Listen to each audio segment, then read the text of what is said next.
어? 그 시계 저희 아빠 거랑 똑같아요. 낯선 청년의 순수한 한마디에 서영의 심장이 얼어붙는 듯 했습니다. 우연히 들어간 국밥집에서 절대 들을 수 없는 말이었어요. 서영의 시계는 주문 제작한 세상에 단 하나뿐인 디자인이었죠. 도대체 이 청년이 어떻게 이 시계에 대해 알고 있는 걸까요? 사연 시작 전 구독과 좋아요를 눌러주시면 이 따뜻함을 더 많은 분들과 나눌 수 있습니다. 더불어 지금 어디서 듣고 계신지 댓글로 알려주시면 그곳으로 행운이 가득 깃들기를 바라겠습니다. 비가 내리기 시작했습니다. 서울 도심의 고층 빌딩 사이로 빗방울이 떨어지고 있었죠.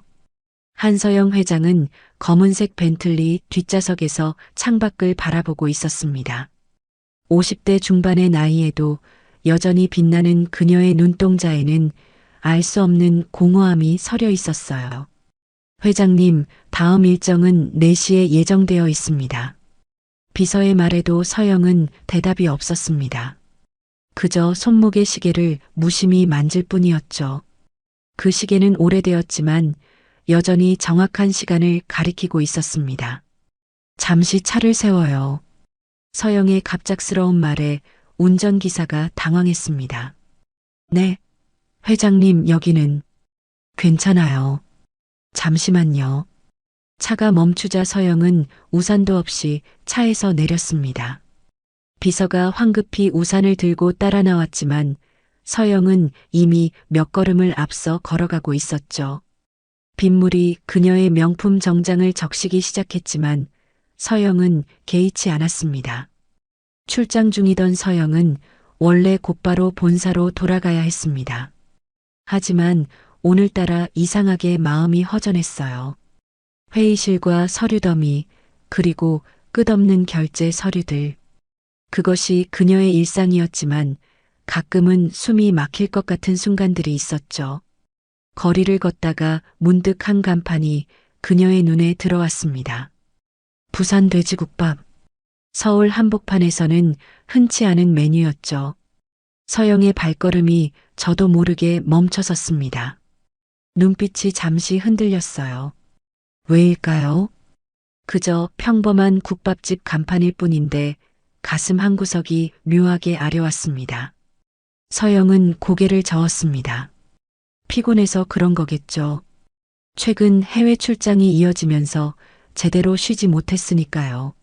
하지만 발걸음은 저도 모르게 국밥집 문 앞에서 멈춰 있었습니다.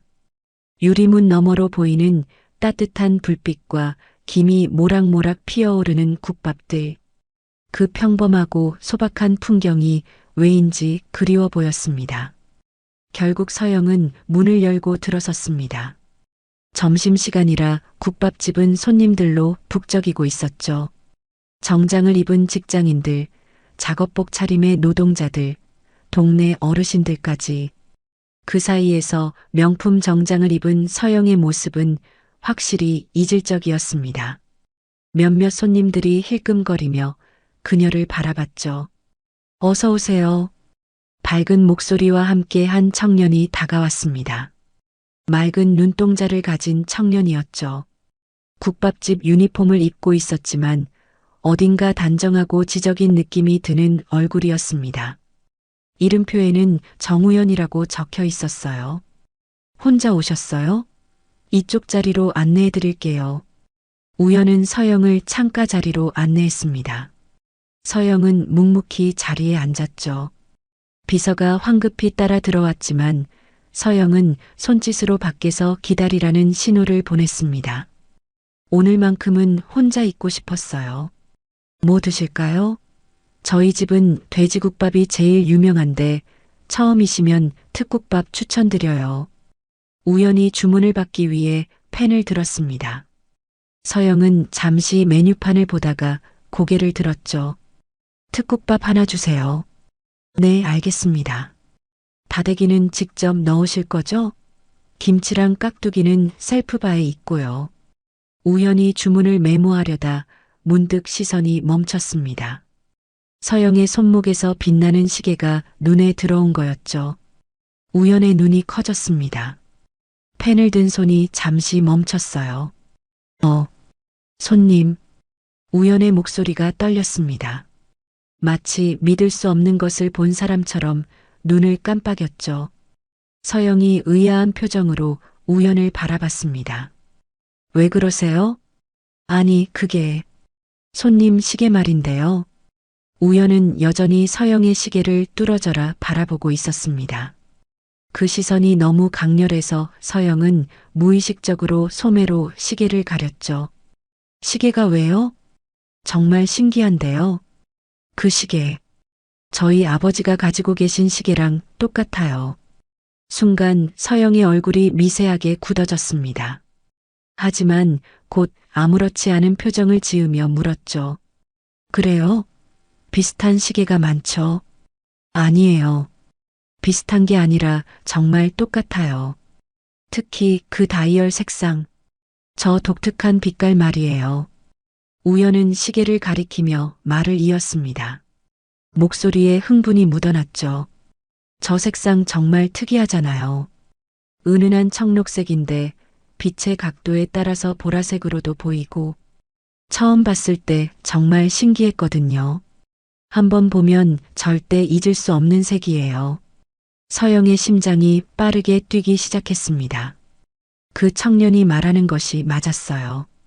이 시계의 다이얼은 특별 주문으로 만든 것이었죠.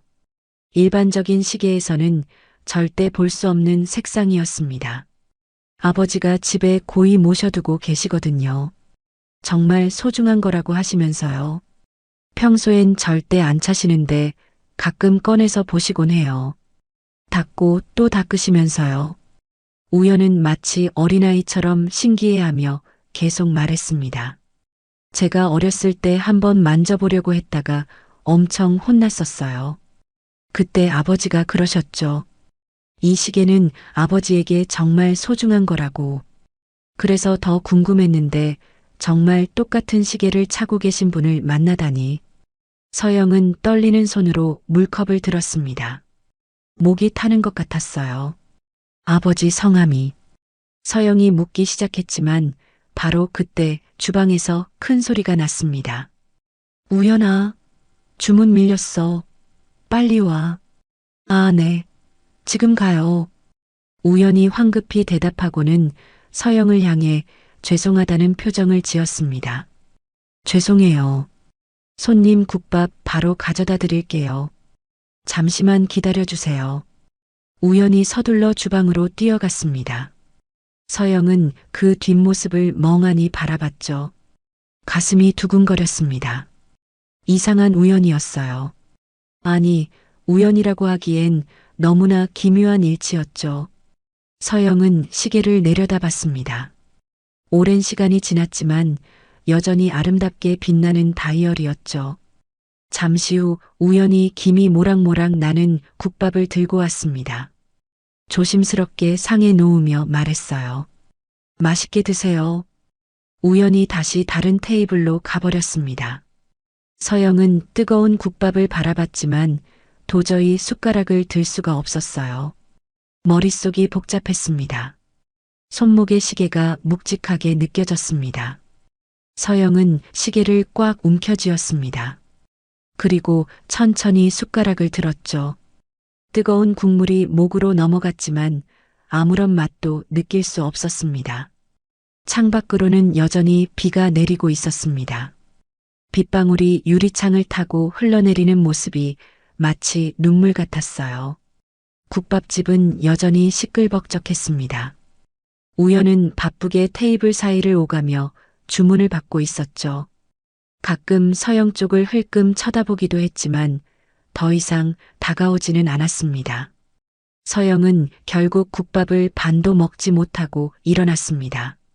계산대에서 카드를 내밀자 우연히 놀란 표정으로 물었어요. 벌써 가시는 거예요? 국밥이 입에 안 맞으셨나요? 아니에요. 그냥 급한 일이 생겨서요. 서영은 애써 미소를 지으며 대답했습니다. 우연히 아쉬운 표정을 지었죠. 그럼 다음에 또 오세요. 다음엔 더 맛있게 해드릴게요.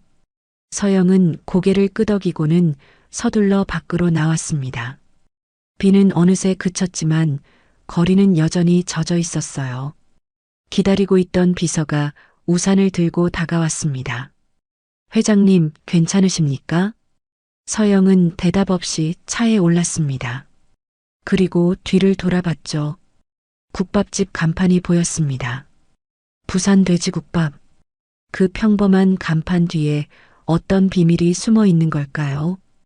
차가 출발했습니다. 서영은 계속 시계를 만지작거렸어요. 그 청년의 말이 계속 귓가에 맴돌았습니다. 소중히 간직하고 있는 시계라고. 그 말에 가슴이 아려왔죠. 서영은 눈을 감았습니다. 하지만 눈을 감아도 그 청년의 얼굴이 떠올랐어요. 본사 회의실로 돌아온 서영은 평소와 달랐습니다. 대형 유리창 너머로 서울 시내가 한눈에 내려다 보이는 27층 회의실. 그곳에서 중요한 인수합병건에 대한 보고가 진행되고 있었죠. 회장님, 다음 분기 예상 수익률은? 임원의 설명이 이어졌지만 서영의 시선은 자꾸만 손목의 시계로 향했습니다. 청록색과 보라색이 묘하게 섞인 다이얼. 그 색깔이 오늘따라 유난히 선명하게 보였어요. 마치 무언가를 말하려는 것처럼요. 회장님? 임원의 부름에 서영이 고개를 들었습니다. 회의실에 있던 모든 사람의 시선이 그녀를 향하고 있었죠. 죄송합니다. 다시 한번 설명해 주시겠습니까? 서영의 말에 임원들이 서로 눈빛을 교환했습니다. 완벽주의자로 유명한 한서영 회장이 회의에 집중하지 못하는 모습은 처음이었거든요.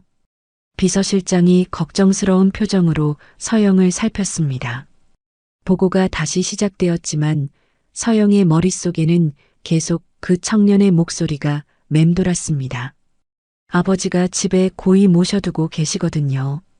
가끔 꺼내서 보시곤 해요. 닦고 또 닦으시면서요. 서영은 무의식적으로 시계를 만졌습니다. 차가운 금속의 감촉이 손끝에 전해졌죠. 오랜 시간 동안 빼본 적이 없었어요. 마치 이 시계가 자신의 일부인 것처럼요. 회장님, 계약서에 서명을 부탁드립니다. 비서가 서류를 내밀었습니다. 서영은 펜을 들었지만 손이 미세하게 떨리고 있었죠. 서명란에 이름을 쓰려다가 잉크가 번져버렸습니다. 아! 서영이 당황한 표정을 지었습니다. 임원들이 놀란 눈으로 바라봤죠. 서영은 급히 다른 서류를 가져오라고 지시했습니다. 오늘은 여기까지 하죠. 나머지는 내일 이어서 하겠습니다. 서영의 갑작스러운 회의 종료 선언에 임원들이 어리둥절했지만 아무도 이의를 제기하지 못했습니다. 회의실을 나서는 서영의 뒷모습이 왠지 지쳐 보였거든요. 집무실로 돌아온 서영은 의자에 몸을 기댔습니다. 창밖으로 어둠이 내려앉기 시작했죠.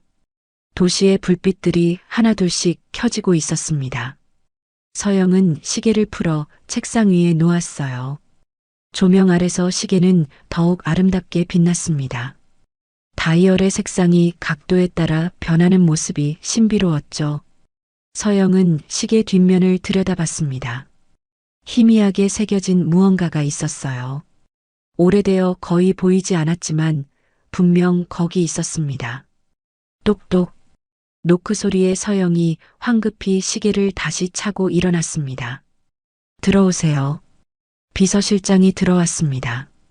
손에는 서류 뭉치를 들고 있었죠. 회장님, 내일 일정 검토를 부탁드립니다. 그리고 괜찮으신가요? 오늘 평소와 다르신 것 같아서요. 괜찮아요. 그냥 피곤해서 그래요. 서영이 애써 미소를 지었지만 비서실장은 여전히 걱정스러운 표정이었습니다. 무리하지 마시고 일찍 퇴근하시는 게 어떨까요? 그럴까요? 오늘은 그래야겠네요. 서영의 대답에 비서실장이 놀랐습니다. 야근이 일상인 서영이 일찍 퇴근한다니 정말 이상한 일이었죠. 밤 9시 서영은 집에 도착했습니다. 넓은 거실에 홀로 앉아 위스키를 따랐죠. 호박색 액체가 잔에 담기는 모습을 멍하니 바라봤습니다. 그리고 다시 시계를 풀어 탁자 위에 놓았어요. 시계는 여전히 정확한 시간을 가리키고 있었습니다. 초침이 똑딱똑딱 움직이는 소리가 고요한 집안에 울려 퍼졌죠. 서영은 시계를 들어 귀에 가져다 댔습니다. 규칙적인 기계음이 들렸어요. 마치 심장 박동 소리처럼요. 서영은 천천히 시계 뒷면을 손가락으로 쓸었습니다. 그리고 서랍에서 돋보기를 꺼냈죠. 뒷면을 자세히 들여다보니 희미한 각인이 보였습니다. 하지만 너무 오래되어 정확히 읽을 수는 없었어요. 휴대폰이 울렸습니다. 비서실장의 전화였죠.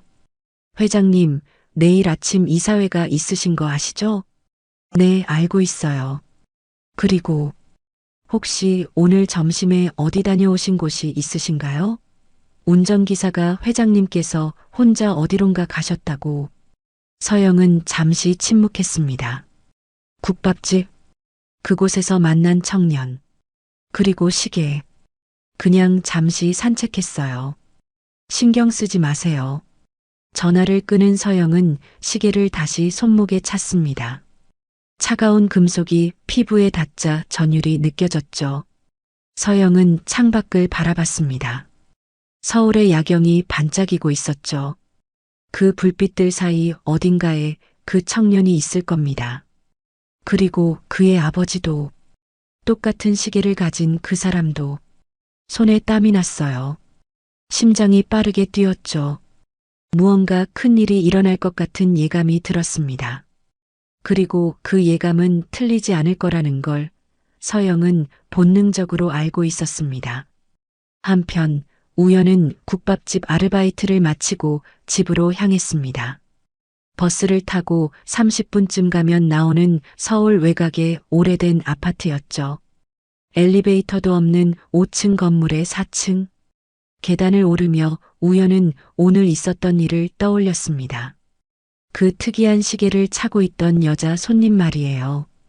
현관문을 열자 따뜻한 된장찌개 냄새가 났습니다. 부엌에서 아버지 민호가 저녁을 준비하고 있었죠. 택시 운전을 마치고 일찍 들어온 모양이었습니다. 아빠 왔어요. 왔구나. 손 씻고 와. 밥 다 됐다. 민호는 앞치마를 두르고 상을 차리고 있었습니다. 50대 중반의 나이에도 여전히 단정한 모습이었죠. 다만 얼굴에는 세월의 흔적이 깊게 새겨져 있었습니다. 특히 눈가의 주름이 깊었어요. 오랜 시간 혼자서 아들을 키우며 살아온 흔적이었죠. 작은 거실 한쪽 벽에는 우연의 졸업사진들이 가지런히 걸려 있었습니다. 유치원부터 대학교까지. 그 옆으로는 오래된 가구들이 놓여 있었죠. 모두 30년은 넘어 보이는 것들이었습니다. 하지만 깨끗하게 관리되어 있었어요. 오늘은 일찍 들어오셨네요? 우연히 손을 씻고 나와 물었습니다. 민호가 된장찌개를 떠넣으며 대답했죠. 응, 오늘은 손님이 별로 없더라. 비 오는 날이라 그런가. 두 사람은 마주 앉아 저녁을 먹기 시작했습니다. 조용한 저녁 식탁이었죠. 가끔 숟가락 소리만 들릴 뿐이었습니다. 우연히 무심히 말을 꺼냈어요. 아빠, 오늘 국밥집에 특이한 손님이 오셨어요. 그래, 뭐가 특이했는데? 민호는 별다른 관심 없이 물었습니다. 우연히 밥을 씹으며 말을 이었죠. 아빠 시계랑 똑같은 걸 차고 계셨어요. 진짜 똑같았어요. 순간 민호의 손이 멈췄습니다. 숟가락을 든 채로 굳어버렸죠. 하지만 곧 아무렇지 않은 척 다시 밥을 떠먹었습니다. 그래, 비슷한 시계가 많잖아. 아니에요. 비슷한 게 아니라 정말 똑같았다니까요. 그 특이한 다이얼 색깔까지도요. 청록색인데 보라색으로도 변하는 거 있잖아요. 민호의 얼굴이 점점 굳어갔습니다. 하지만 우연은 눈치채지 못하고 계속 말했죠. 그 손님도 되게 놀라셨어요. 제가 아빠 시계랑 똑같다고 하니까 표정이 확 변하더라고요. 뭔가 깊은 사연이 있는 것 같았어요. 민호가 천천히 숟가락을 내려놓았습니다. 그리고 조용히 물었죠. 그 손님이 어떤 분이셨는데? 50대쯤 되신 여자분이었어요. 되게 고급스러운 분 같았어요. 명품 정장 입으시고 뭔가 회사 높은 분 같은 느낌? 민호의 손이 미세하게 떨렸습니다. 물컵을 들었다가 다시 내려놓았죠. 목이 타는 것 같았지만 물조차 넘어가지 않을 것 같았습니다. 아빠, 우연히 걱정스럽게 아버지를 바라봤습니다. 민호가 억지로 웃으며 말했죠. 아니야, 괜찮아. 그냥 피곤해서 그래. 저녁을 마친 민호는 방으로 들어갔습니다. 우연은 설거지를 하며 고개를 갸웃거렸죠. 아버지가 왜 그렇게 놀라는지 이해할 수 없었습니다. 민호는 방문을 닫고 장롱 앞에 섰습니다. 매니 칸을 열고 깊숙한 곳에서 작은 상자를 꺼냈죠. 먼지가 쌓여 있었습니다. 상자를 열자 오래된 벨벳 천에 쌓인 시계가 나왔어요. 민호는 떨리는 손으로 시계를 들어 올렸습니다. 청록색과 보라색이 섞인 다이얼이 희미한 불빛 아래서도 은은하게 빛났죠. 시계 뒷면을 보니 희미한 각인이 있었습니다. 오래되어 거의 보이지 않았지만 손끝으로 만지면 느껴졌어요. 민호는 시계를 가슴에 품었습니다. 눈을 감으니 오래전 기억이 떠올랐죠. 하지만 그 기억은 너무 아팠습니다. 가슴이 찢어지는 것 같았어요. 똑똑. 아빠, 들어가도 돼요? 우연의 목소리에 민호가 황급히 시계를 상자에 넣었습니다. 그리고 다시 장롱 깊숙이 밀어 넣었죠. 들어와. 우연히 문을 열고 들어왔습니다. 민호의 눈가가 붉은 것을 보고 놀랐죠. 아빠 우셨어요? 아니야. 그냥 눈이 좀 피곤해서. 민호가 손으로 눈을 비볐습니다. 우연히 걱정스러운 표정으로 아버지 옆에 앉았죠. 아빠 요즘 너무 무리하시는 거 아니에요? 택시 운전도 힘드신데. 괜찮아. 내가 대학교 다니는데 아빠가 이 정도는 해야지. 민호가 아들의 머리를 쓰다듬었습니다. 우연히 작게 웃었죠. 저도 이제 곧 졸업하고 취직하면 아빠 편하게 해드릴게요. 그래. 고맙다. 민호는 아들을 바라보며 미소를 지었습니다. 하지만 그 미소 뒤에는 깊은 슬픔이 숨어 있었죠. 우연은 그걸 알아차리지 못했습니다. 근데 아빠, 그 시계 진짜 소중한 거죠? 항상 꺼내서 닦고 또 닦으시잖아요. 민호의 표정이 다시 굳어졌습니다. 우연히 계속 말했죠. 저 어렸을 때 한번 만지려고 했다가 엄청 혼났잖아요. 그때 아빠가 그러셨죠. 이 시계는 세상에서 가장 소중한 거라고. 민호가 먼 곳을 바라봤습니다. 창밖으로 어둠이 내려앉고 있었죠. 그래. 정말 소중한 거야. 누가 주신 거예요? 엄마. 우연의 질문에 민호가 침묵했습니다. 오랜 침묵이 이어졌죠. 우연은 아버지의 표정을 살피며 조심스럽게 다시 물었습니다. 아빠, 엄마는 정말 제가 태어날 때 돌아가신 거 맞죠? 민호가 천천히 고개를 끄덕였습니다. 하지만 그 눈빛은 무언가를 숨기고 있는 것 같았어요. 그래. 너를 낳고 떠났어. 우연은 더 묻지 않았습니다. 아버지가 엄마 얘기를 꺼내는 걸 힘들어한다는 걸 알았거든요. 30년 동안 단 한 번도 재혼하지 않은 아버지. 그만큼 엄마를 사랑했겠죠. 밤이 깊어갔습니다. 우연은 자기 방으로 돌아갔고 민호는 홀로 거실에 앉아 있었습니다. 탁자 위에는 오래된 액자 하나가 놓여 있었죠. 우연의 100일 사진이었습니다. 그 옆에는 비어있는 공간이 있었어요. 마치 누군가의 사진이 있어야 할 자리처럼요. 그날 밤 민호는 잠들지 못했습니다. 천장을 바라보며 뒤척이다가 결국 일어나 앉았죠. 시계는 장롱 깊숙한 곳에 있었지만 마치 그 존재가 방 안가득 퍼져 있는 것 같았습니다. 민호는 다시 장롱 문을 열었어요. 상자를 꺼내 시계를 손에 들었습니다. 청록색과 보라색이 섞인 다이얼이 희미한 달빛에 반짝였죠. 민호는 시계를 귀에 가져다 댔습니다. 30년이 지났지만 여전히 규칙적으로 움직이는 초침 소리. 똑딱, 똑딱.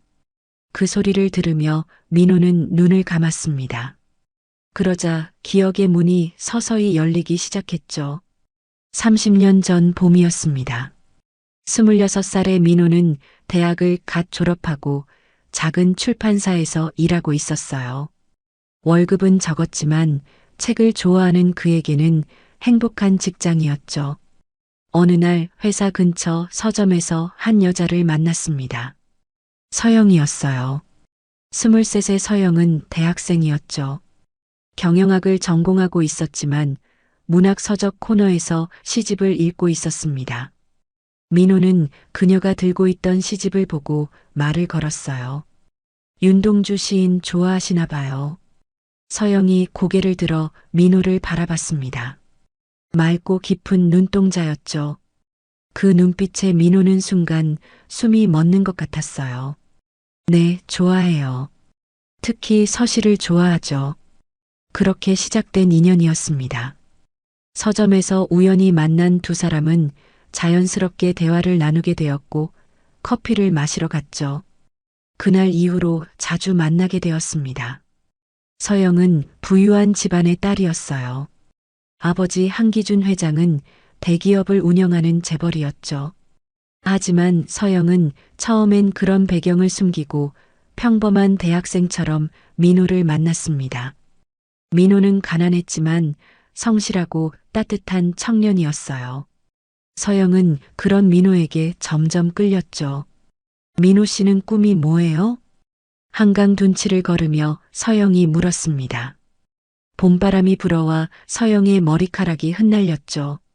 민호가 웃으며 대답했어요. 언젠가는 제 출판사를 차리고 싶어요. 좋은 책을 만드는 출판사요. 와, 멋지네요. 저는 그냥 평범하게 살고 싶어요. 사랑하는 사람과 함께 소박하게요. 서영의 말에 민호가 놀랐습니다. 그때까지만 해도 서영의 집안 배경을 몰랐거든요. 하지만 서영의 눈빛은 진심이었어요. 몇 개월이 지나고 서영은 더 이상 숨길 수 없었습니다. 민호에게 자신의 정체를 털어놨죠. 민호 씨, 사실 저 한기준 회장의 딸이에요. 민호는 충격을 받았습니다. 그 유명한 대기업 회장의 딸이라니요. 하지만 이미 서영을 너무 사랑하게 되었어요. 그래도 당신은 당신이잖아요. 제가 사랑하는 건 회장님 딸이 아니라 서영 씨예요. 서영은 민호의 손을 꼭 잡았습니다. 눈물이 글썽였죠. 하지만 한기준 회장이 이 사실을 알게 되었습니다. 어느 날 서영을 불러 차갑게 말했죠. 당장 그 남자와 헤어져라. 아버지, 저는 민호 씨를 사랑해요. 사랑? 넌 내 딸이고 이 회사의 후계자야. 가난한 출판사 직원과는 어울리지 않아. 아버지가 정하는 제 인생이 아니에요. 제가 선택하는 거예요. 서영은 단호했습니다. 처음으로 아버지의 뜻을 거역했죠. 한기준 회장의 얼굴이 붉게 달아올랐어요. 내가 그 남자를 선택한다면 이 집을 나가라. 그리고 다시는 돌아오지 마. 좋아요. 나가겠어요. 서영은 집을 나왔습니다. 짐도 거의 챙기지 않았죠. 민호는 당황했지만 서영을 받아들였어요. 두 사람은 민호가 살던 작은 원룸에서 함께 살기 시작했습니다. 미안해요, 서영 씨. 이런 좁은 곳에서. 미안하긴요. 저 정말 행복해요. 서영은 진심이었습니다. 호화로운 저택보다 민호와 함께 있는 작은 원룸이 더 따뜻했거든요. 좁은 부엌에서 함께 요리를 하고 작은 밥상에서 마주보며 밥을 먹었죠. 민호는 특히 돼지국밥을 좋아했어요. 퇴근길에 종종 포장해 왔죠. 또 국밥이에요? 서영이 웃으며 물으면 민호가 쑥스럽게 대답했습니다. 제가 이것밖에 못 사드려서. 아니에요. 저도 좋아요. 당신이 좋아하는 건 다 좋아요. 두 사람은 가난했지만 행복했습니다. 비 오는 날엔 싸구려 우산 하나를 함께 쓰고 시장에 장을 보러 갔고 주말엔 한강 둔치를 걸으며 김밥을 먹었죠.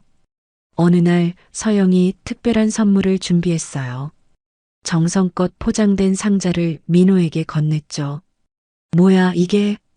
열어봐요. 민호가 상자를 열자 아름다운 시계가 나왔습니다. 청록색과 보라색이 섞인 독특한 다이얼을 가진 시계였죠. 서영 씨, 이건 너무 비싼 거 아니에요? 제가 스위스 시계 공방에 특별 주문한 거예요. 다이얼 색상도 제가 직접 골랐어요. 세상에 단 2개뿐이에요. 서영이 자신의 손목을 보여줬습니다. 똑같은 시계를 차고 있었죠. 하나는 제가, 하나는 당신이 가지는 거예요. 우리가 함께할 모든 시간을 담고 싶어서요. 민호는 감동해서 말을 잇지 못했어요. 시계 뒷면에는 작은 각인이 있었습니다. 두 사람만 아는 약속의 말이었죠. 평생 함께해요, 우리. 네, 약속해요.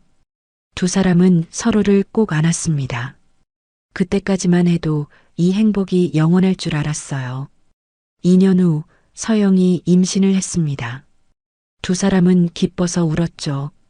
비록 결혼식은 올리지 못했지만 서로에게는 이미 부부였으니까요. 우리 아기 이름 뭐로 할까요? 우연이 어때요? 우주의 우 나타날 현. 우리에게 나타난 우주 같은 존재라는 뜻으로. 민호가 서영의 배를 쓰다듬으며 말했습니다. 서영이 행복하게 웃었죠. 뱃속의 아기가 꿈틀거렸어요. 그러나 그들은 몰랐습니다. 한기준 회장이 처음부터 끝까지 모든 것을 지켜보고 있었다는 것을. 사람을 시켜 서영과 민호의 일거수일투족을 감시하고 있었죠. 딸이 임신한 사실도 이미 알고 있었습니다. 한기준 회장의 서재. 그는 비서실장 최도영에게 보고를 받고 있었어요. 서영이가 곧 출산한다고? 네, 회장님. 다음 달이 예정일입니다. 한기준 회장은 창밖을 바라봤습니다. 차가운 눈빛이었죠. 무언가를 결심한 듯한 표정이었습니다. 임신 9개월째 서울에 첫눈이 내리던 날이었죠.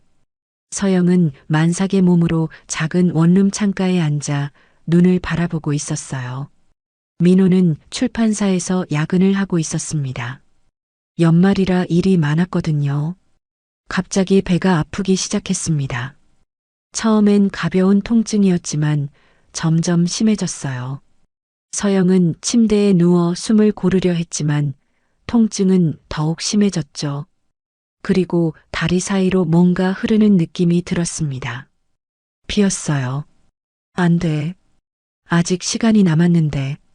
서영은 떨리는 손으로 전화기를 들었습니다. 민호에게 전화를 걸었죠.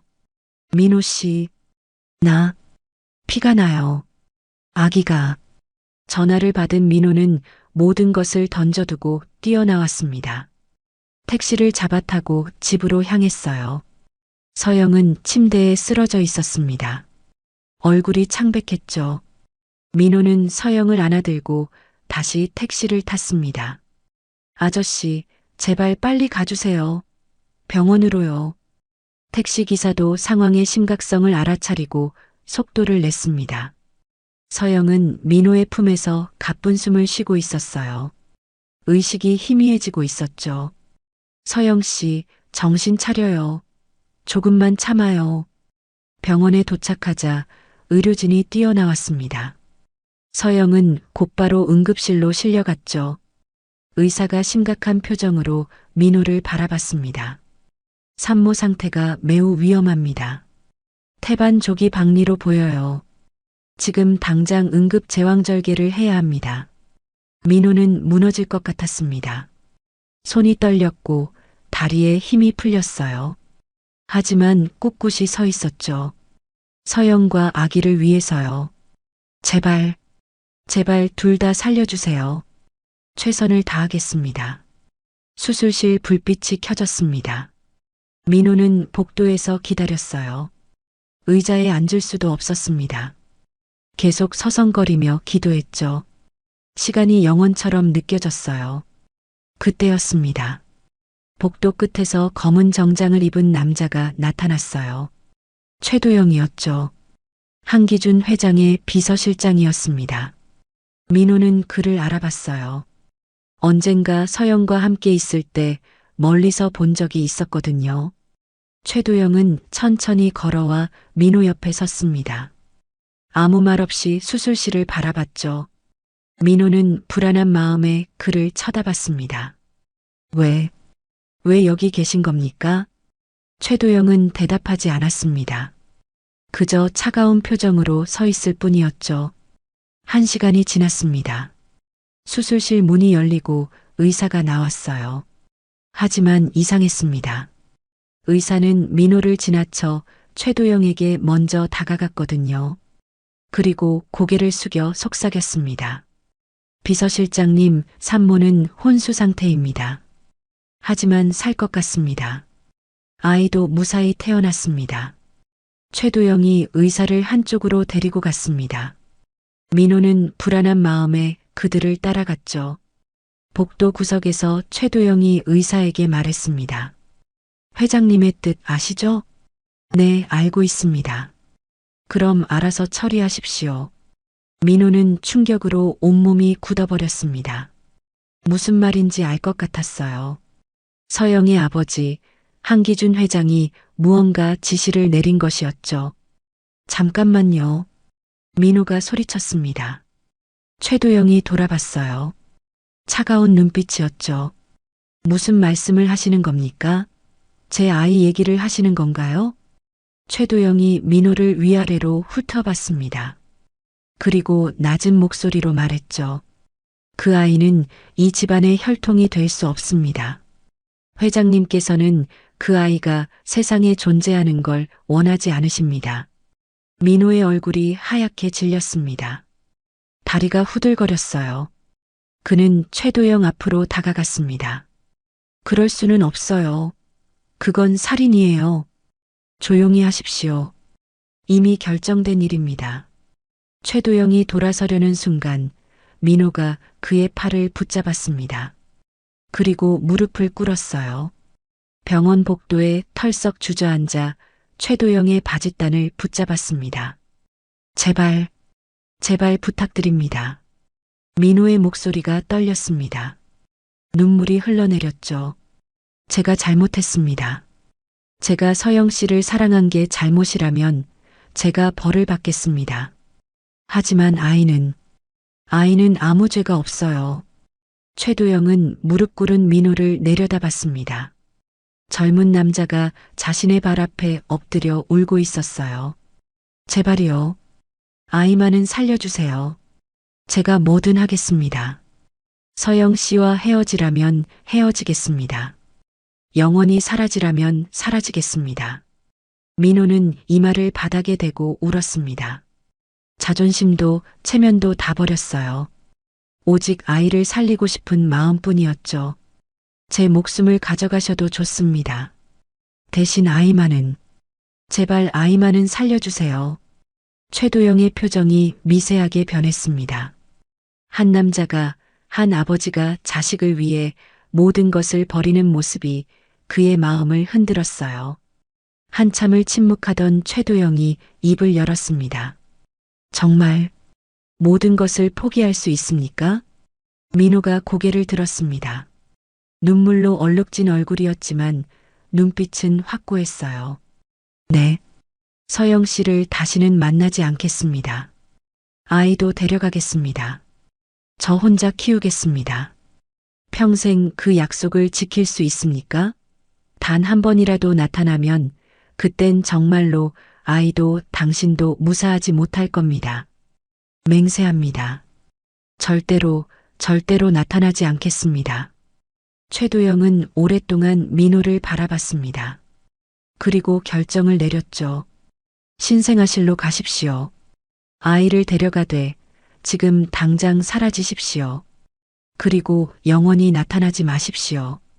민호는 믿을 수 없다는 표정으로 최도영을 바라봤습니다. 정말 아이를 살려주시는 겁니까? 서영 양에게는 아이가 죽었다고 할 겁니다. 출산 과정에서 사망했다고요. 그리고 당신도 사라진 겁니다. 비겁하게 도망쳤다고 할 겁니다. 민호의 가슴이 찢어지는 것 같았습니다. 서영에게 그런 상처를 주어야 한다니요. 하지만 아이를 살리기 위해서는 어쩔 수 없었어요. 알겠습니다. 민호는 신생아실로 갔습니다. 유리창 너머로 갓 태어난 우연이 보였어요. 작은 아기가 숨을 쉬고 있었죠. 간호사가 아기를 데려다 주었습니다. 축하합니다. 건강한 아들이에요. 민호는 아기를 품에 안았습니다. 따뜻하고 작은 생명이었어요. 눈물이 멈추지 않았죠. 우연아, 아빠가 지켜줄게. 아빠가 꼭 지켜줄게. 민호는 아기를 안고 병원을 나왔습니다. 뒤도 돌아보지 않았어요. 수술실에는 여전히 혼수 상태인 서영이 누워 있었지만 민호는 작별 인사도 할 수 없었습니다.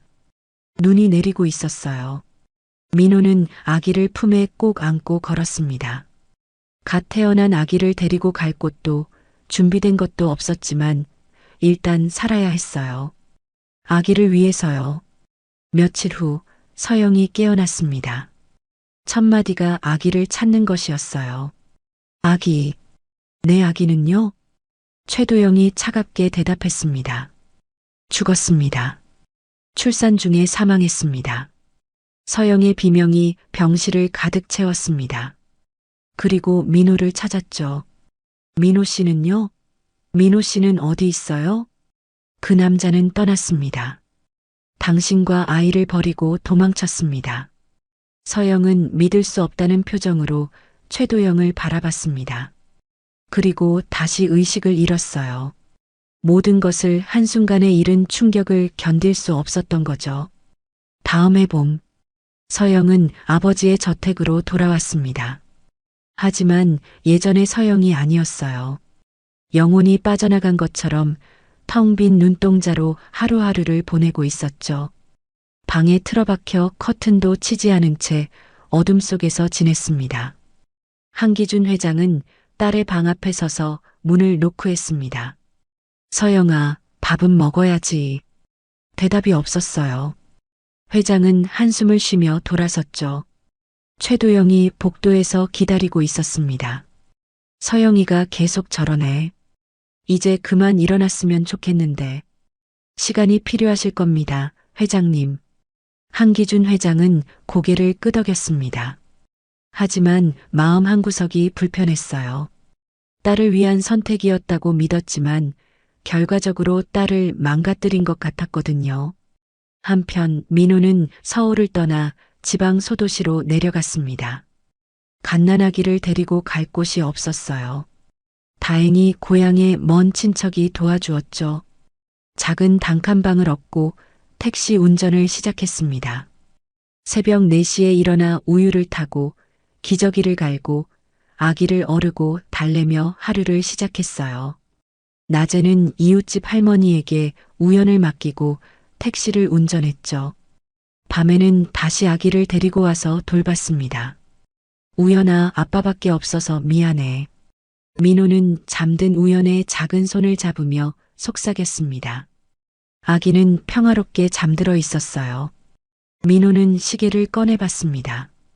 청록색과 보라색이 섞인 다이얼이 희미한 불빛에 반짝였죠. 엄마가 준 시계야.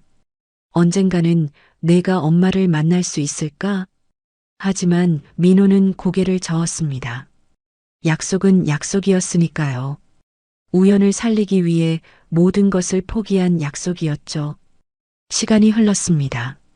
서영은 조금씩 일상으로 돌아왔어요. 하지만 웃음을 잃었죠. 차갑고 날카로운 사람이 되어갔습니다. 한기준 회장은 딸을 회사 일에 몰두하게 했어요. 이제 내가 후계자가 되어야 한다. 감정은 버려. 오직 이성으로만 판단해야 해. 서영은 아버지의 말대로 했습니다. 아침 7시에 출근해서 밤 11시에 퇴근했죠. 주말도 없었어요. 일에만 매달렸습니다. 그것만이 고통을 잇는 방법이었거든요. 회의실에서 서영은 냉정했습니다. 실적이 떨어진 임원을 가차없이 질책했고 경쟁사를 무너뜨리는 전략을 짜는데 주저함이 없었죠. 사람들은 그녀를 얼음 여왕이라고 불렀습니다. 시간이 흘러 우연히 5살이 되었습니다. 유치원에 다니기 시작했죠. 민호는 여전히 택시를 운전하며 아들을 키우고 있었어요. 아빠, 엄마는 어디 있어요? 우연히 물었습니다. 다른 아이들은 모두 엄마가 있는데 자신에게만 없다는 걸 알게 된 거였죠. 엄마는 하늘나라에 갔어. 왜요? 우연히 싫어서요? 민호의 가슴이 아팠습니다. 아이의 순수한 질문에 뭐라고 대답해야 할지 몰랐어요. 아니야. 엄마는 우연이를 정말 사랑했어. 하지만 우연이를 낳고 아파서 하늘나라로 간 거야. 우연은 고개를 끄덕였습니다. 하지만 여전히 슬픈 표정이었죠. 그 후 서영은 이사가 되었습니다. 33살의 나이에 대기업 최연소 이사였죠. 하지만 여전히 혼자였습니다. 수많은 남자들이 접근했지만 서영은 모두 거부했어요. 마음속에는 여전히 민호와의 기억이 남아 있었거든요. 밤마다 서영은 시계를 보며 울었습니다. 아무도 없는 집에서 혼자서요. 술에 의지하기 시작했죠. 위스키 한 병을 비우고 나서야 겨우 잠들 수 있었습니다. 시계의 각인이 흐릿해질 만큼의 시간이 더 흘렀어요. 우연히 서울로 대학을 가게 되었어요. 공부를 잘했거든요. 민호는 아들이 자랑스러웠죠. 그렇게 두 사람은 다시 서울로 올라오게 되었어요. 서울 외곽에 작은 집을 마련했지만 학비와 생활비가 빠듯했습니다. 택시 운전으로는 한계가 있었죠. 아빠, 저 알바할게요. 아빠 혼자 너무 힘들잖아요. 그때부터 우연은 여러 가지 아르바이트를 하며 아버지를 도왔어요. 어느 날 민호는 다시 시계를 꺼내봤습니다. 시계 뒷면의 각인이 희미하게 보였죠. 손가락으로 쓸어내렸어요. 서영 씨, 우리 아들 잘 크고 있어. 당신 닮은 것 같아. 똑똑하고 따뜻해. 그 무렵 한기준 회장이 세상을 떠났습니다. 서영은 회장 자리에 올랐어요. 장례식장에서 서영은 눈물 한 방울 흘리지 않았습니다. 아버지, 이제 편히 쉬세요. 차가운 인사만 남기고 서영은 돌아섰어요. 최도영이 따라왔습니다. 회장님, 이제 모든 게 끝났습니다. 끝이요? 아무것도 끝나지 않았어요. 서영의 목소리는 공허했습니다. 권력의 정점에 올랐지만 마음은 여전히 텅 비어 있었거든요. 민호는 이제 50대 중반이 되었죠. 머리에 흰머리가 많아졌지만 여전히 택시를 운전했습니다. 아빠, 이제 그만 쉬어도 돼요. 제가 곧 졸업하면 취직할 거예요. 아직 멀었어. 아빠가 조금만 더 힘낼게. 민호는 웃었지만 피곤함이 묻어났어요. 30년 동안 혼자 아이를 키우느라 지쳐 있었죠. 그리고 현재 서영은 여전히 혼자였고 민호도 여전히 혼자였습니다. 두 사람 모두 시계를 간직하며 살았죠. 한 사람은 원망하며 한 사람은 그리워하며 서영은 매일 같은 시간에 시계를 봤습니다. 오후 3시 20분. 우연히 태어난 시간이었어요. 그때마다 가슴이 아팠죠. 자신이 낳았지만 한 번도 안아보지 못한 아이. 죽었다고 들었지만 여전히 꿈에 나타나는 아이. 민호도 같은 시간에 시계를 봤습니다. 서영과 영원히 헤어진 시간이었죠. 아들을 안고 병원을 나선 그 시간. 30년이 가까워졌지만 여전히 그날이 어제 같았어요. 두 사람은 같은 도시에 살면서도 한 번도 마주치지 못했습니다. 운명이 그들을 갈라놓았고 시간이 그 거리를 더욱 멀게 만들었죠. 하지만 시계는 여전히 같은 시간을 가리키고 있었어요. 두 사람의 마음도 여전히 같은 곳을 향하고 있었죠. 그리고 이제 국밥집에서의 만남을 통해 운명의 톱니바퀴가 다시 움직이기 시작한 것이었습니다. 국밥집을 다녀온 후 일주일이 지났습니다. 서영은 업무에 전혀 집중할 수 없었어요. 중요한 계약서를 검토하다가도 문득 그 청년의 말이 떠올랐죠. 아버지가 집에 고이 모셔두고 계시거든요. 그 말이 계속 귓가에 맴돌았습니다. 월요일 오후 이사회가 있었습니다. 서영은 보고서를 넘기다가 갑자기 손을 멈췄어요.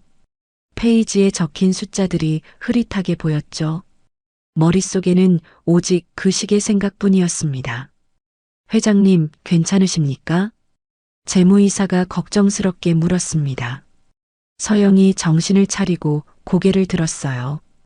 회의실의 모든 시선이 자신에게 쏠려 있었죠. 잠시 쉬었다가 하죠.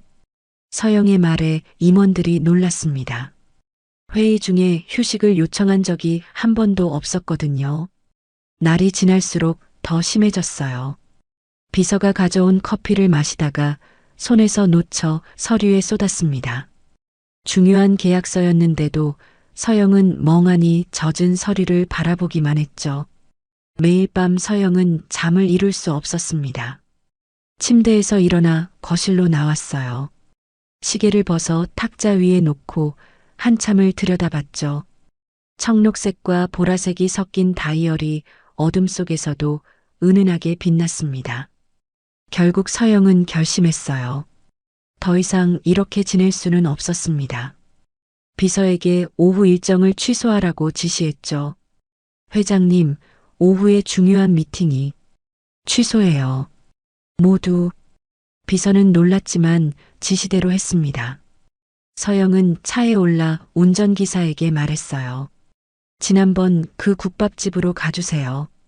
오후 2시 점심시간이 지나 한산한 국밥집에 서영이 들어섰습니다. 우연히 테이블을 닫고 있다가 서영을 보고 반갑게 인사했죠. 어서 오세요. 또 오셨네요. 서영은 지난번과 같은 창가 자리에 앉았습니다. 우연히 메뉴판을 가져왔어요. 오늘도 특국밥 드실까요? 네. 그런데 서영이 망설이다가 물었습니다. 잠시 얘기 좀 할 수 있을까요?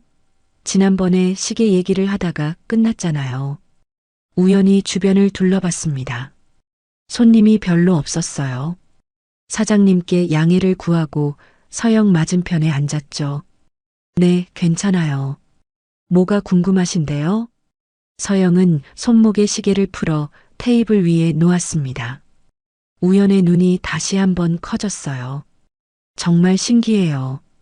아버지 시계랑 정말 똑같아요. 그 시계, 아버지가 언제부터 가지고 계셨는지 아세요? 우연히 고개를 기울이며 생각했습니다. 제가 기억하는 한 계속 가지고 계셨어요. 어렸을 때부터 봤으니까. 한 20년은 넘은 것 같은데요. 아니, 더 오래됐을 수도 있어요. 서영의 심장이 빠르게 뛰었습니다. 20년 이상. 그럼 정말 그 시계일 가능성이 있었어요. 아버지 성함이 어떻게 되세요? 정민호요. 정민호. 그 이름을 듣는 순간 서영의 숨이 멎는 듯 했어요. 손이 떨렸습니다. 물컵을 잡으려다가 놓쳤어요. 우연히 놀라서 일어났죠. 괜찮으세요? 네, 괜찮아요. 그런데 혹시 어머니는 계신가요? 우연의 표정이 어두워졌습니다. 제가 태어날 때 돌아가셨다고 들었어요. 아버지가 혼자 저를 키우셨죠. 서영의 눈에 눈물이 맺혔습니다. 빠르게 눈을 깜빡여 눈물을 참았죠. 우연히 걱정스럽게 물었어요. 손님, 정말 괜찮으세요? 안색이 안 좋으신데. 아버지가 재혼은 안 하셨나요? 우연히 고개를 저었습니다. 한 번도 안 하셨어요. 제가 어렸을 때 왜 재혼 안 하시냐고 물어본 적이 있는데 그냥 웃기만 하셨어요. 서영은 더 이상 참을 수 없었습니다. 눈물이 흘러내리려 했어요. 급히 일어섰죠. 죄송해요. 갑자기 급한 일이 생겨서. 아, 국밥은요? 다음에 먹을게요. 서영은 카드로 계산을 하고 서둘러 밖으로 나갔습니다. 우연은 어리둥절한 표정으로 서영의 뒷모습을 바라봤죠. 왜 저렇게 당황하는지 이해할 수 없었습니다. 차에 올라탄 서영은 손으로 얼굴을 감쌌습니다. 머릿속이 복잡했어요. 너무나 많은 일치점들. 하지만 확신할 수는 없었죠. 이 의심을 확신으로 바꾸든 아니면 완전히 지워버리든 분명히 확인해야만 했습니다. 저녁 7시 우연히 집에 도착했습니다. 현관문을 열자 김치찌개 냄새가 났어요. 아버지가 저녁을 준비하고 있었죠. 택시 영업을 일찍 마치고 들어온 모양이었습니다.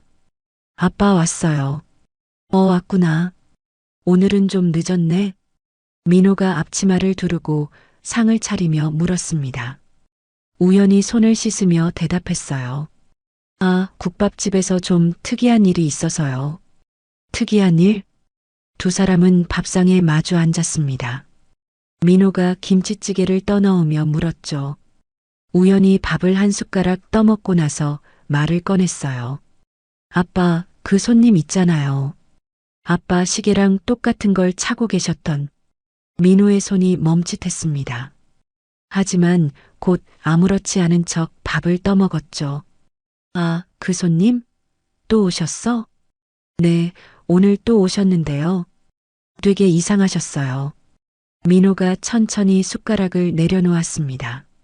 목소리가 조금 떨렸어요. 뭐가 이상했는데? 제게 이것저것 물어보시더라고요. 시계는 언제부터 있었는지, 아빠 이름이 뭔지, 재혼은 안 하셨는지. 민호의 숟가락이 그릇에 떨어졌습니다. 얼굴이 하얗게 질려갔어요. 우연히 놀라서 아버지를 바라봤죠. 아빠, 괜찮아요? 민호는 대답하지 못했습니다. 입술이 파르르 떨렸어요. 손으로 얼굴을 감싸고 깊은 숨을 내쉬었죠. 한참을 그렇게 있다가 겨우 입을 열었습니다. 그 손님이 뭐라고 하셨니? 정확히. 아빠 이름 듣고 되게 놀라셨어요. 정민호라고 하니까 얼굴색이 확 변하더라고요. 그리고 막 눈물이 날 것 같은 표정이었어요. 민호가 의자에서 일어났습니다. 다리가 후들거려서 벽을 짚었어요. 우연히 황급히 일어나 아버지를 부축했죠. 아빠, 왜 이래요? 어디 아파요? 민호는 우연의 손을 잡고 거실로 갔습니다. 소파에 무너지듯 앉았어요. 얼굴은 창백했고 눈에는 눈물이 고여 있었죠. 우연은 처음 보는 아버지의 모습에 당황했습니다. 아빠, 제발 말 좀 해봐요. 무슨 일이에요? 민호가 떨리는 목소리로 물었습니다. 그 손님이 어떻게 생기셨니? 나이는 50대 정도? 네, 50대 중반쯤 되신 것 같았어요. 되게 품위 있고 고급스러운 분이었어요. 민호의 눈에서 눈물이 흘러내렸습니다. 더 이상 참을 수 없었어요. 30년 동안 가슴속에 묻어둔 비밀이 터져 나오려 했죠. 우연아. 민호의 목소리가 갈라졌습니다. 우연히 아버지의 손을 꼭 잡았어요. 아빠, 왜 그래요? 그 손님이 누구예요? 민호가 방으로 들어갔습니다. 우연도 따라 들어갔죠. 민호는 장롱을 열고 매니칸에서 오래된 상자를 꺼냈어요. 떨리는 손으로 상자를 열자 시계가 나왔습니다. 그 손님이 차고 있던 것과 똑같은 시계였죠. 아빠, 이게. 민호가 시계를 우연에게 건넸습니다. 그리고 무너지듯 바닥에 주저앉았어요. 얼굴을 손으로 감싸고 흐느꼈죠. 오래전 기억이 겹쳐왔습니다. 병원 복도에 무릎 꿇고 절규하던 자신의 목소리가 귓가에 생생히 울려 퍼지는 듯 했습니다. 우연아, 미안하다. 정말 미안하다. 우연히 당황해서 아버지 옆에 무릎을 꿇었습니다. 아빠, 왜 이래요? 뭐가 미안해요? 민호가 고개를 들었습니다. 눈물로 얼룩진 얼굴로 아들을 바라봤어요. 내가 만난 그 손님, 그분이 내 엄마야. 우연의 눈이 커졌습니다. 믿을 수 없다는 표정이었죠. 뭐라고요? 엄마는 돌아가셨다고. 아니야. 살아계셔. 내가 거짓말한 거야. 민호가 울먹이며 말을 이었습니다. 너를 살리기 위해서였어. 내 외할아버지가 너를 없애려 했거든. 그래서 내가 너를 데리고 도망친 거야. 엄마에게는 내가 죽었다고 전해졌을 거야. 우연은 충격으로 아무 말도 할 수 없었습니다. 평생 동안 믿어왔던 모든 것이 무너지는 순간이었어요. 그럼 엄마는 제가 죽은 줄 알고 계신 거예요? 그래. 그리고 나를 원망하며 살았을 거야. 자신에게서 도망친 비겁한 남자라고. 민호가 시계를 가리키며 말했습니다.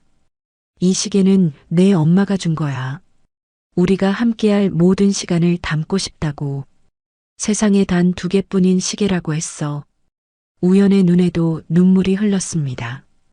그동안 왜 아버지가 그 시계를 그토록 소중히 여겼는지 이제야 알 수 있었어요. 아빠가 30년 동안 혼자 너를 지키기 위해서였어. 내가 무사히 자라는 것, 그것만이 내 삶의 이유였어. 우연히 아버지를 꼭 안았습니다. 민호가 아들의 품에서 어린아이처럼 울었어요. 미안해. 엄마를 만나지 못하게 해서, 거짓말해서. 아빠 괜찮아요. 아빠가 저를 지켜주신 거잖아요. 우연도 울고 있었습니다. 평생 자신을 위해 모든 것을 포기한 아버지의 삶이 가슴 아팠어요. 아빠는 왜 재혼 안 하셨어요? 30년 가까이 혼자 사셨잖아요. 민호가 고개를 들어 아들을 바라봤습니다. 내 엄마 자리는 아무도 대신할 수 없었어. 그리고 언젠가는 진실을 말해야 할 날이 올 거라고 생각했거든. 우연히 아버지의 손을 꼭 잡았습니다. 아빠, 이제 어떻게 해야 해요? 엄마가 제가 살아있다는 걸 아시면. 민호가 한숨을 내쉬었습니다. 모르겠다. 30년 만에 진실을 마주하는 건 너무 잔인한 일일 수도 있어. 하지만 엄마도 알 권리가 있잖아요. 제가 살아있다는 걸. 민호가 아들을 바라봤습니다. 우연의 눈빛에는 그리움이 서려 있었어요. 한 번도 만나본 적 없는 엄마에 대한 그리움이었죠. 우연아, 이젠 내가 원한다면 엄마를 만나도 돼. 하지만 엄마가 나를 용서할지는 모르겠어. 아빠는 잘못한 게 없어요.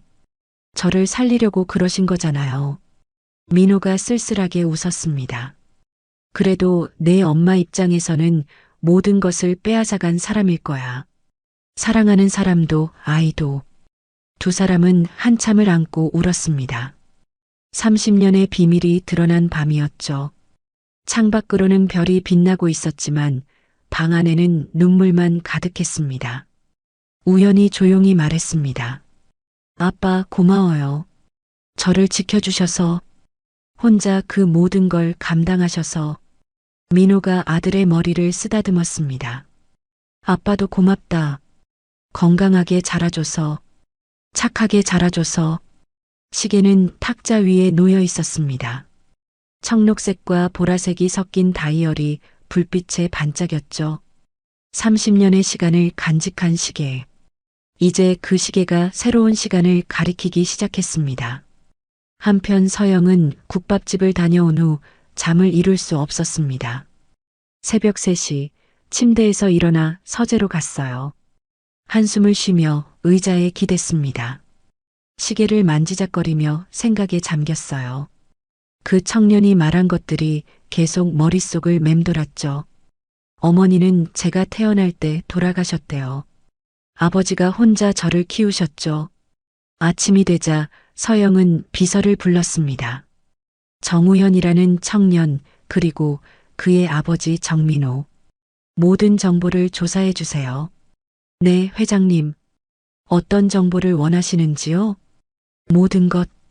주민등록, 가족관계, 직업, 거주지, 모든 것을 알아봐 주세요. 비서는 의아한 표정이었지만 지시대로 했습니다. 이틀 후 비서가 서류를 가져왔어요. 회장님, 조사 결과입니다. 서영은 떨리는 손으로 서류를 받았습니다.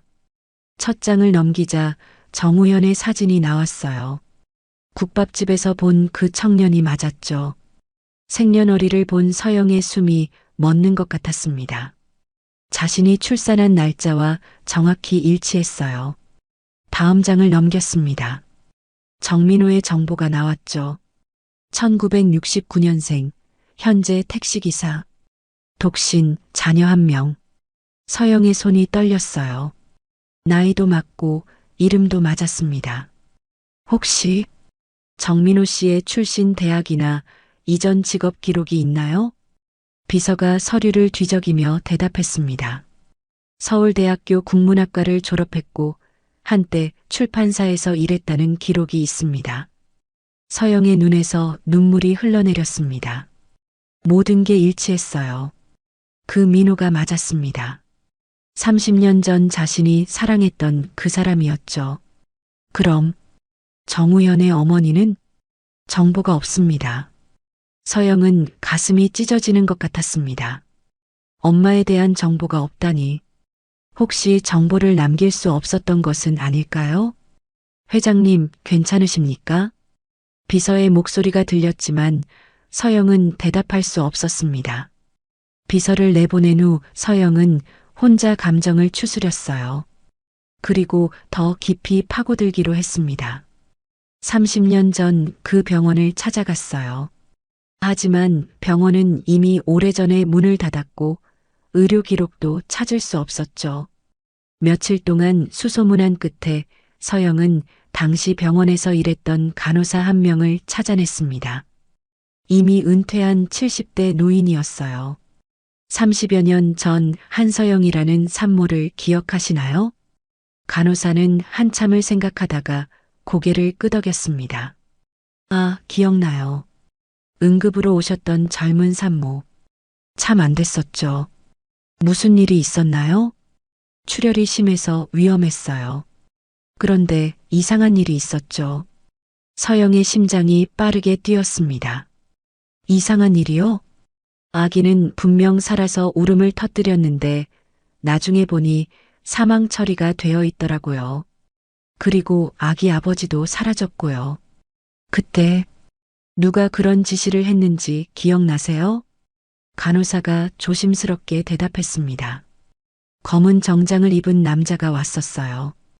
의사랑 뭔가 얘기를 나누더니 그 후로 모든 게 이상하게 처리됐죠. 서영은 알 것 같았습니다. 아버지가 보낸 사람이었겠죠. 최도영 비서실장이었을 겁니다. 서영은 최도영을 찾기 시작했어요. 은퇴한 후 경기도의 한 요양원에 있다는 정보를 얻었죠. 서영은 곧바로 차를 몰고 요양원으로 향했습니다. 요양원 정원에서 최도영을 만났어요. 80대가 된 노인이었지만 서영을 보자마자 알아봤죠. 서영 양. 아니, 회장님. 최 비서실장님. 제가 출산하던 그날 무슨 일이 있었던 겁니까? 최도영은 한숨을 쉬었습니다. 오래된 비밀의 무게가 느껴졌어요. 언젠가는 이날이 올 줄 알았습니다. 제 아이는 정말 죽은 건가요? 최도영이 고개를 저었습니다. 아니요. 살아 있었습니다. 서영의 다리에 힘이 풀렸어요. 벤치에 주저앉았죠. 그럼 왜? 선대 회장님의 명령이었습니다. 아이를 없애라고 하셨죠. 하지만 최도영이 잠시 멈췄다가 말을 이었습니다. 정민호 씨가 무릎 꿇고 빌었습니다. 제발 아이만은 살려달라고. 자신은 영원히 사라지겠다고. 그래서 아이를 살려준 거였습니다. 서영의 눈에서 눈물이 쏟아졌습니다. 민호가 아이를 살리기 위해 모든 것을 포기했다는 사실이 가슴을 찢었어요. 민호 씨는 저를 버린 게 아니었군요. 그는 당신을 사랑했습니다. 그리고 아이를 살리는 것이 중요했던 겁니다. 최도영이 서영의 손을 잡았어요. 늦었지만 죄송합니다. 제가 더 용기가 있었다면. 서영은 고개를 저었습니다. 아니에요. 덕분에 제 아이가 살았잖아요. 요양원을 나온 서영은 차 안에서 한참을 울었습니다. 오랜 오해가 풀린 순간이었어요. 민호는 자신을 버린 게 아니었습니다.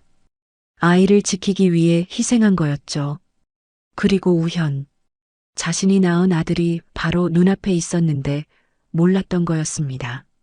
건강하고 착하게 자란 아들. 민호가 혼자서 얼마나 힘들게 키웠을까요? 서영은 시계를 꺼내봤습니다. 청록색과 보라색의 다이얼이 눈물에 젖어 흐릿하게 보였어요. 이 시계가 모든 것을 기억하고 있었던 거였죠. 두 사람의 사랑도, 이별도, 그리고 다시 만날 운명도. 이제 어떻게 해야 할까요? 민호를 찾아가야 할까요? 우연에게 자신이 엄마라고 말해야 할까요? 서영은 깊은 고민에 빠졌습니다. 30년의 시간이 너무 무거웠어요. 하지만 한 가지는 확실했습니다. 더 이상 거짓 속에서 살 수는 없다는 것. 진실과 마주해야 한다는 것. 최도영의 고백을 들은 후 며칠이 흘렀습니다. 서영은 비서에게 처음으로 아무런 설명 없이 휴가를 통보했죠. 그 시간 동안 그녀는 텅 빈 저택에 홀로 갇혀 30년이라는 시간의 무게를 온몸으로 견뎌내고 있었습니다. 마침내 결심이 섰을 때 그녀의 얼굴에는 어떤 표정도 남아있지 않았어요. 이른 저녁 서영은 코트 하나만 걸친 채 지하 주차장으로 내려갔습니다. 운전기사가 정중하게 문을 열어주었죠. 회장님, 어디로 모실까요?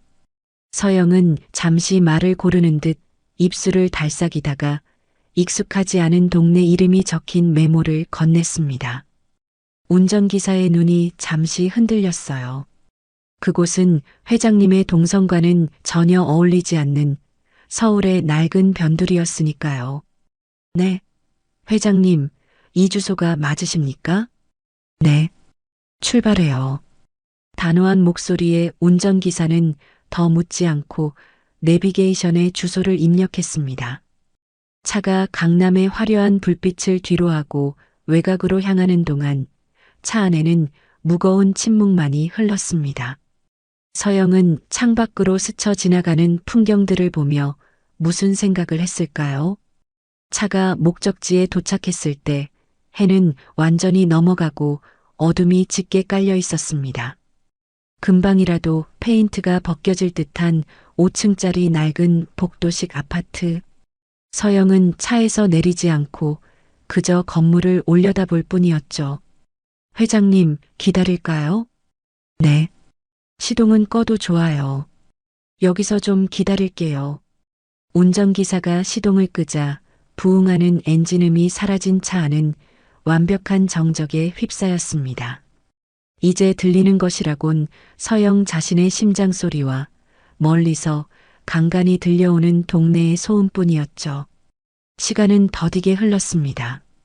저녁을 먹고 나온 가족들의 웃음소리가 들렸다가 사라지고 늦은 시간까지 켜져 있던 집들의 불빛이 하나둘씩 꺼져갔습니다. 서영은 미동도 없이 4층의 한 창문만 하염없이 바라보고 있었어요. 저곳에 그가 그리고 나의 아들이 살고 있었습니다. 자정이 가까워질 무렵 저 멀리서 낡은 개인 택시 한 대가 헤드라이트를 밝히며 단지로 들어왔습니다. 서영의 심장이 철렁 내려앉았죠.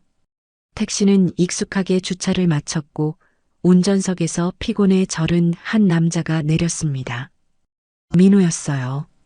30년의 세월이 그의 어깨를 무겁게 짓누르고 있었지만 서영의 눈에는 또렷했습니다. 그를 본 순간 서영은 숨쉬는 법조차 잊어버린 것 같았어요. 민호가 건물 입구를 향해 발을 떼는 순간 서영은 거의 반사적으로 차 문을 열었습니다. 끼익 하는 날카로운 소음과 함께 서영이 차에서 내렸죠. 그 소리에 민호의 발걸음이 우뚝 멈췄습니다. 그가 천천히 고개를 돌렸을 때 세상의 모든 소리가 사라졌습니다. 가로등 불빛 아래 서영이 서 있었습니다. 민호의 입술이 희미하게 벌어졌어요. 손에 들고 있던 낡은 서류 가방이 힘없이 바닥으로 툭 떨어졌죠. 믿을 수 없다는 듯 눈을 몇 번 깜빡였습니다. 꿈이라고 생각하는 것 같았어요. 서영 씨? 바람 소리에 섞여 들려온 그의 목소리에 서영은 참았던 숨을 겨우 내뱉었습니다. 눈물이 시야를 흐렸지만 그녀는 똑바로 그를 바라보며 한 걸음 다가섰죠. 나예요. 민호 씨. 서로의 이름을 확인한 순간 30년의 시간이 두 사람 사이에서 와르르 무너져 내렸습니다. 서영이 떨리는 목소리로 물었어요. 그건 평생을 품고 살아온 그녀의 가장 아픈 질문이었습니다. 물어보고 싶었어. 30년 내내 왜 날 버렸어요? 그 말에 민호의 얼굴이 고통으로 일그러졌습니다. 그는 마치 울음을 터뜨리기 직전의 아이처럼 입술을 깨물며 고개를 저었죠.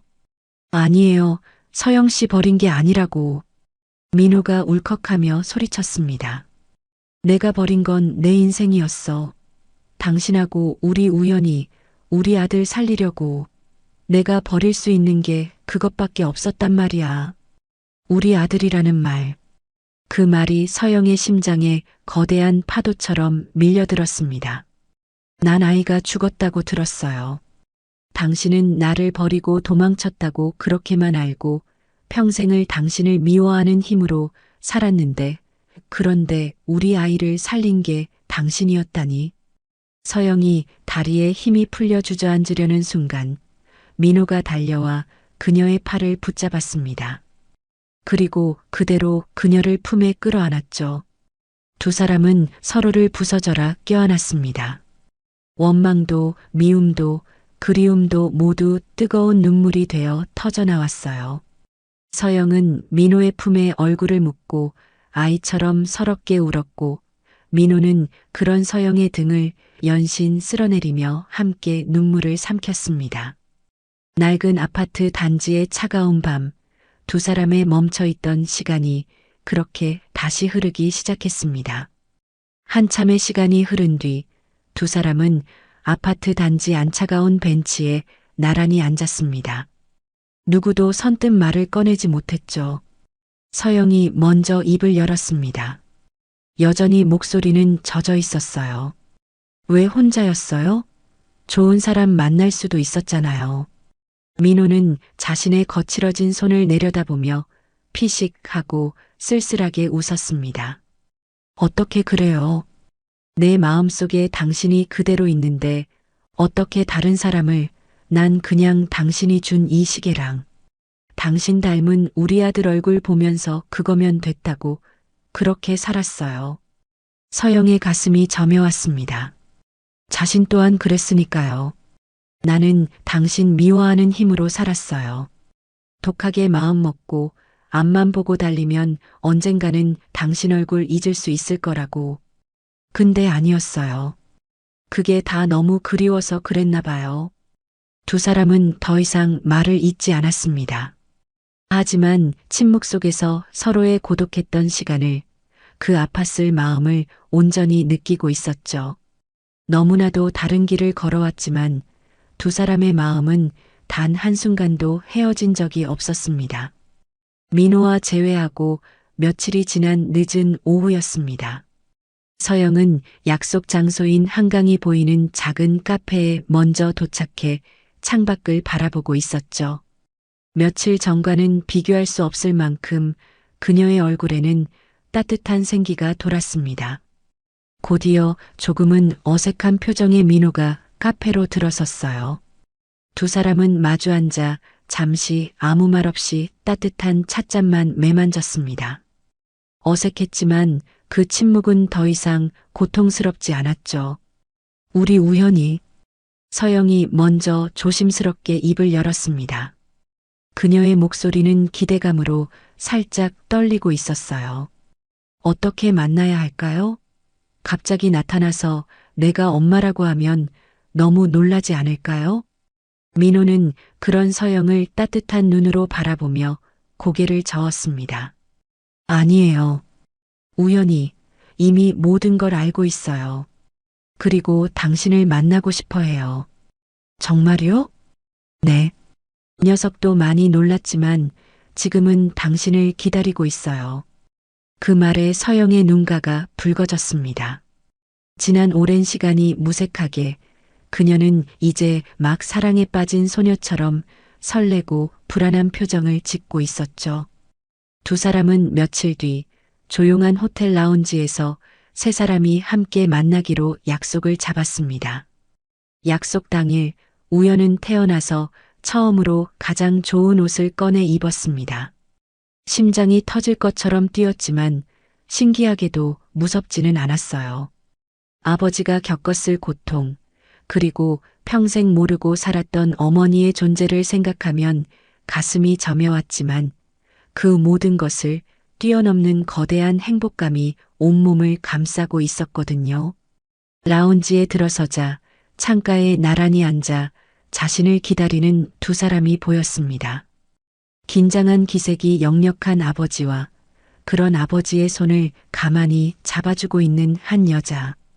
국밥집에서 만났던 바로 그분이었습니다. 우연히 다가서자 두 사람이 동시에 자리에서 일어났죠. 서영은 우연의 얼굴을 보자마자 준비했던 모든 말들을 잊어버렸습니다. 그저 눈물만 하염없이 흘러내렸어요. 하지만 그건 슬픔의 눈물이 아니었습니다.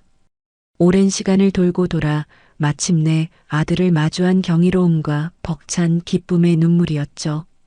우연아. 서영이 떨리는 목소리로 아들의 이름을 불렀습니다. 우연 역시 눈물이 그렁그렁한 채 눈앞의 현실을 믿을 수 없다는 듯 미소 짓고 있었어요. 상상 속에서만 그려왔던 어머니가 바로 자신의 눈앞에 서 있었습니다. 엄마, 진짜 우리 엄마 맞아요? 우연의 목소리에 서영이 와르르 무너지듯 다가가 그를 품에 꼭 끌어안았습니다. 그래, 엄마야, 우리 아들 이렇게 건강하게 자라줘서 정말 고마워. 우연도 그런 서영의 등을 마주 안았습니다. 처음 느껴보는 어머니의 품은 상상했던 것보다 훨씬 더 따뜻하고 향기로웠습니다. 그 모습을 지켜보던 민호가 다가와 떨리는 손으로 두 사람을 함께 감싸 안았죠. 우연히 태어난 날 이후 뿔뿔이 흩어져 있던 가족은 서로의 온기를 느끼며 오랫동안 기쁨의 눈물을 흘렸습니다. 원망도 슬픔도 모두 녹아내린 오직 행복만이 가득한 순간이었어요. 그 경이로운 만남 이후 세 사람은 서툴지만 행복한 시간들을 쌓아가기 시작했습니다. 처음에는 어색함이 감돌았죠. 서영의 초대로 찾아간 최고급 레스토랑에서 우연과 민호는 어느 손으로 포크를 들어야 할지 몰라 진땀을 흘렸습니다. 반대로 서영은 두 사람이 사는 낡은 아파트에 처음 방문한 날 소파에 앉은 채 꼼짝도 못하고 어색하게 웃기만 했죠. 하지만 그 어색함은 금세 따뜻한 웃음으로 변해갔습니다. 서영은 바쁜 시간을 쪼개주말이면 두 사람과 함께 시간을 보냈어요. 함께 마트에서 장을 보고 거실에 둘러앉아 텔레비전을 보고 평범한 가족들이 하는 모든 것들을 하나씩 배워나갔습니다. 우연은 그런 서영에게 국밥집에서 있었던 시시콜콜한 이야기들을 제잘거렸고 서영은 세상에서 가장 흥미로운 이야기라도 듣는 것처럼 아들의 말에 귀를 기울였죠. 그리고 다시 겨울, 한방눈이 펑펑 내리는 저녁이었죠. 세 사람은 처음 운명의 실이 이어진 그 국밥집에 마주 앉아 있었습니다. 가게 안은 뜨거운 김과 사람들의 온기로 가득했어요. 서영과 민호의 손목에는 이제 당연하다는 듯 커플 시계가 하나씩 채워져 있었습니다. 두 사람은 김이 모락모락 피어오르는 국밥을 앞에 두고 나란히 찬 시계를 바라보며 조용히 미소 지었죠. 그 모습을 보고 있던 우연히 숟가락을 든 채 넉살 좋게 말했습니다. 두 분, 시계 자랑은 이제 그만하시죠. 제가 옆에 있잖아요. 우연의 장난스러운 한마디에 민호가 허허하고 큰 소리로 웃음을 터뜨렸고 서영의 얼굴에도 세상 가장 환한 웃음꽃이 피어났습니다. 웃음소리 사이로 서영의 눈가에 다시금 눈물이 맺혔지만 그것은 더없이 따뜻하고 행복한 눈물이었죠. 30년의 길고 긴 겨울이 끝나고 마침내 찾아온 눈부신 봄날. 따뜻한 국밥의 온기 속에서 세 사람은 서로를 바라보며 오래도록 행복하게 웃었습니다. 오늘의 이야기가 당신의 마음에 작은 울림을 드렸다면 앞으로도 당신의 나날에 잔잔한 위로가 될 이야기들로 찾아뵐 수 있도록 구독과 좋아요를 눌러주세요. 그리고 사연의 주인공을 위한 따뜻한 말씀도 댓글로 부탁드립니다.